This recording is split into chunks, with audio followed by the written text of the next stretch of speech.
Perhaps no decade better exemplifies the golden age of menswear than the 1930s. But are the items men were carrying as part of their EDC just as timeless as the best of their wardrobes? Let's find out. We've listed 10 items, or collection of items, plus a couple of bonuses at the end. Let's get started by paying up front with our first collection, number 1, monetary implements, including bifold and coat wallets, cash, checkbook, and change. Wallets of the time were used in large part to carry cash, though they also provided the ability to carry a few cards men might have. No credit cards yet, of course, but driver's licenses or, especially in the US, other government-related ID forms for New Deal programs like the Civilian Conservation Corps, established in 1933, Works Progress or Work Projects Association, 1935, Social Security, also 1935, or food stamps, 1939. When it came to cash, ample space for bills was universal in wallets, with European models often retaining a coin purse element, whereas Americans would sooner carry change loose in a pocket for payphones, relatively new for the time parking meters, and so on. Simple leather bifolds were the most common style, with larger coat wallets also available, and while men who remained well-to-do in the face of the Great Depression might carry a bejeweled money clip, such open displays of wealth were seen as being in poor taste by the common man. Meanwhile, checks from a checkbook were the standard for transferring large sums or making significant purchases. And as we often mention, we are proud to offer a selection of premium bifold and slim wallets in our Fort Belvedere shop, so take a look. Item number 2 is a handkerchief. Handkerchiefs were carried by a great many men in the 30s to be used on an as-needed basis for things like cleaning spectacles, wiping off surfaces or one's hands, or mopping one's brow. Typically made from washable cotton or linen, they could occasionally feature designs, but were often in simple, solid colors, or just plain white, with personalization usually taking the form of embroidered initials. More rugged men, like farmers or laborers, might instead carry a bandana, even better suited to the dirty or grimy conditions they'd encounter. Let's continue on with this subset of utilitarian items, next covering number 3, the pocket knife or multi-tool. This is a fairly self-explanatory inclusion on our list, as not only did simple 1- or 2-blade slip-joint knives have a variety of uses in this time period, such as shaving plug tobacco, opening mail or packages, as a screwdriver, or even for hobbies like whittling, but multi-tools like the Swiss Army knife boasted even more. A man would have access not only to blades, but to things like proper screwdrivers, bottle openers, small scissors, and nail files. This last is noteworthy because while wealthier men might still get a manicure in conjunction with a haircut and shave as part of their grooming routine, those hit harder by the Depression would sooner tend to their nails themselves. Knife brands of the time included Imperial, Camillus, Remington, and Western States in the US, and John Watts and Joseph Rogers in the UK, among others. Models often featured handles made from early plastics like celluloid or bakelite, and could sometimes feature advertising for local or national companies. The handy theme continues with our next item, number 4, a compact sewing kit or housewife. According to sources including Waldorf handwork educators of Makawao, Hawaii, and the Waynedale News of Fort Wayne, Indiana, the tradition of carrying a small portable sewing kit dates back to at least the mid-1700s, with both men and women carrying such kits, especially when traveling, in order to mend clothing that happened to suffer damage under the somewhat rougher living conditions of that time. Indeed, 1749 marks the first recorded use of what would become a common term for such a kit, the housewife, alternatively huswife, hussif, or hussy. Fast forwarding to the 20th century, these kits had been standard issue in World War I to most soldiers in the US, France, and the UK, and other Commonwealth countries, and would be again during World War II. Meanwhile, in the interwar years of the 30s, they came in equally handy during the Great Depression, when adopting a waste not, want not mentality was crucial. Whether a veteran had again begun carrying his military housewife from the Great War, or had purchased, or hand-assembled a similar kit, it was likely to contain such notions as needles, pins, thread of varying thicknesses for sewing or darning, buttons, a thimble, small fabric swatches, wax for waterproofing, and small scissors. Thus, rather than needing to take clothing in need of minor repairs to a tailor, let alone throwing it away, a man with knowledge of simple mending skills could take care of the task himself. Such portable sewing kits are still available today, though they're no longer referred to by housewife or similar terms. The UK Ministry of Defence even formally phased out the term in a military context in 2019. And for a few more small metal implements, we turn to our next item, number 5, keys on a metal keyring. With keys for homes, cars, offices, P.O. boxes, and more a part of everyday life, men of the 30s needed a way to keep said keys easily accessible, and would often do so by means of a simple metal keyring, usually brass, sometimes with a chain component similar to a pocket watch that could be worn in much the same way. Said chains could also be attached to one's belt, and a fad of the time saw chains, fobs, and buckles sold in sets with harmonious decoration. Since we just mentioned pocket watches, let's next move to number 6, the wristwatch or pocket watch. The decade of the 1930s was a significant one in the world of timepieces, specifically in terms of how men's preferences shifted regarding the form factor of their watches. Whether considering Swiss makers like the so-called Holy Trinity of Vacheron Constantin, Patek Philippe, and Audemars Piguet, Japanese brands like Seiko, or American manufacturers like Hamilton, Elgin, or Bulova, the story is the same. At the beginning of the decade, sales of pocket watches and wristwatches were roughly comparable, but even by the middle of the decade, wristwatches were outselling pocket watches. This was due to a number of factors. World War I veterans preferring the portable, handy, or would that be wristy, nature of their trench watches, which evolved into wristwatches, the slow decline of waistcoats due to stylistic preferences and the rise of central heating, later to be hastened by cloth rationing, and potentially the move away from ostentatious displays of wealth that we mentioned earlier. All that to say, wristwatches were now the dominant force in timekeeping, with popular brands and/or models on the market including the Rolex Oyster Perpetual, introduced in 1931, Jaeger Reverso, also 1931, with the company becoming Jaeger LeCoultre in 1937, and Patek Philippe Calatrava, 1932, in the luxury sector, and the Elgin Legionnaire, Bulova President and Banker,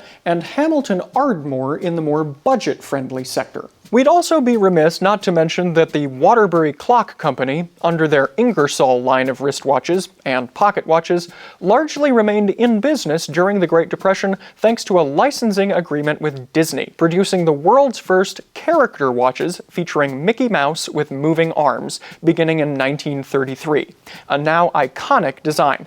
And while pocket watches were no longer dominant, they did still sell well, especially with men for whom railroad-grade accuracy was a priority, with popular pieces including the Hamilton 99-2E and 99-2B, and Elgin B.W. Raymond, as well as luxury models like the Omega caliber 38 5L T1. Next, let's move from the highly precise world of watches to the less precise world of alcohol consumption, with our number 7 item, the pocket or hip flask. Flasks as we know them today have existed since at least the 18th century.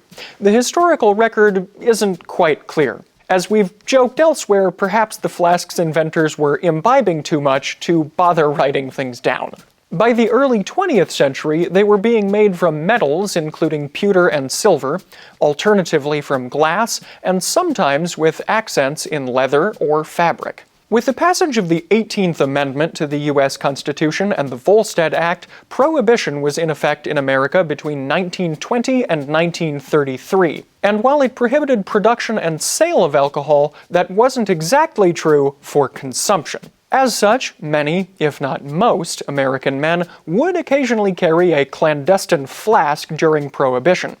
And upon its repeal, such accessories could be carried and used even more freely. And while similar prohibition movements had also been tried in other nations and territories between the aughts and early 30s, liquor was flowing freely more or less worldwide, at least legally speaking, irrespective of things like religious traditions, from around 1933 onward. So, in addition to visiting a bar, pub, or tavern, some gents chose to carry their own potent potables in a flask. As long as we're on the topic of vices, let's move from drinking to our next collection of items, number 8, smoking implements, including cigarette or cigars and cases, a compact lighter or matches, and so on. Tobacco use, primarily by way of smoking of cigarettes, cigars, and pipes, was a ubiquitous cultural element in the US and other parts of the world in the 30s. While factory-made cigarettes could be carried in the packs in which they were sold, men would often transfer them,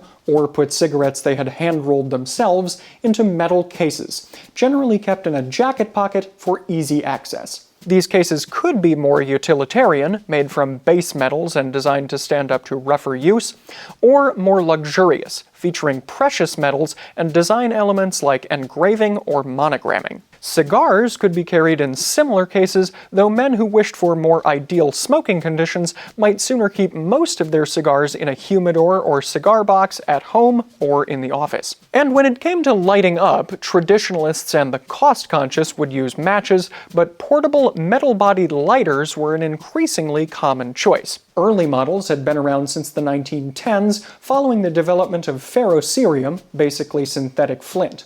And in 1932, the iconic Zippo, with its wind-proof flame, came onto the scene. Zippo lighters and similar models from competitors utilized petroleum naphtha lighter fluid and a wick for reliable ignition and a strong, consistent flame. They were designed to be easily refillable and often had steel or gold-plated cases and other stylistic elements. While generally not quite as intricate and customizable in design as those of the following decades, they were still often designed in such a way as to be an extension of the user's personality and an investment piece, used for years after purchase. Meanwhile, though pipes were losing a bit of ground to cigarettes and cigars, they were still fairly common in the 30s. They did, however, require a larger list of accoutrements. Aside from the pipe itself, a man would also carry a leather or canvas pouch of tobacco, or larger carrying case, a tamper, and a method of lighting. Finally here, smokeless tobacco options like tins or plugs of snuff or chewing tobacco were also carried by some men. In short, there was plenty of tobacco to go around. Next, another vaguely cigar-shaped item is part of our following collection, number 9, writing implements, including a fountain pen and pocket notebook. While the first patent for the ballpoint pen as we know it today, that is, a pen with a supply of viscous ink that could be smoothly applied to paper via a ball and socket mechanism, would be issued to Hungarian newspaper editor Laszlo Biro in 1938 in the UK, therefore a patent, such pens wouldn't see widespread use until the 40s. As such, the fountain pen was still the writing instrument of choice for the vast majority of men at this time, with popular brands including Parker, Waterman, Schaefer, Wall Eversharp, and especially in Europe, Pelikan. These pens typically had bodies made from acetate or early plastics like Bakelite with accents in base metals, while nibs were made from precious metals like gold with quality varying by price. And, as for what those pens were used to write in and on, men jotting down notes while on the go often did so using pocket notebooks or memo pads, either book-bound or spiral-bound. One more collection takes up our final main list spot today, but don't forget to stick around for the bonuses we mentioned. This is number 10, hair care implements, including a comb and pomade. In the 1930s, the wearing of hats was certainly the default for gentlemen out and about or in public spaces. But even so, a man would still spend much of his day with his hat off, assuming he was following proper hat etiquette. As such, he was still expected to keep his hair well maintained, and, as with surrounding decades, a lustrous, slicked-back style accomplished with pomade was the most common treatment. To keep things in check, a comb was essential. More expensive models might still be made from horn, but as we alluded to when discussing pocket knives and pens, plastics like celluloid and bakelite were also used, and metal combs were available too. Combs of this era were usually in the basic rectangular or oblong shape, perhaps with 2 different finenesses of teeth, and folding models did exist as well, though they were more commonly meant to fit in ladies' handbags at this time. Some men might also go the extra mile of carrying a tin of pomade, though this wasn't as common as simply carrying a comb. Now, as promised, 2 bonus items, starting with bonus 1, paper ephemera. A far cry from the largely digital world of today, the world of the 30s featured much of the information of daily life conveyed on paper. In addition to the pens and notebooks we mentioned before, a man might find himself carrying things like newspapers, ticket stubs, schedules and timetables for public transit, maps, and so on. And that's not even mentioning whatever papers he might be carrying to and from the office. Finally, we've got bonus 2, novelty hand games. Especially during the hard times of the Great Depression, men often needed both a way to kill a bit of time and a fun diversion to lighten the mood for a while. And he could accomplish both by means of a short game, alone or with friends, aided by things like decks of cards, or, in a popular fad of the era, handheld skill games, often featuring metal balls to be shot or rolled into specific areas, somewhat akin to pinball. Now that we've wrapped up our list of 1930s EDC items, that's game over for today's video. But before we go, we'd like to know, which items were you surprised by, and are there any you think we missed? Also, do you carry any of these items in your current EDC, or have we inspired you to start? Share with us in the comments below.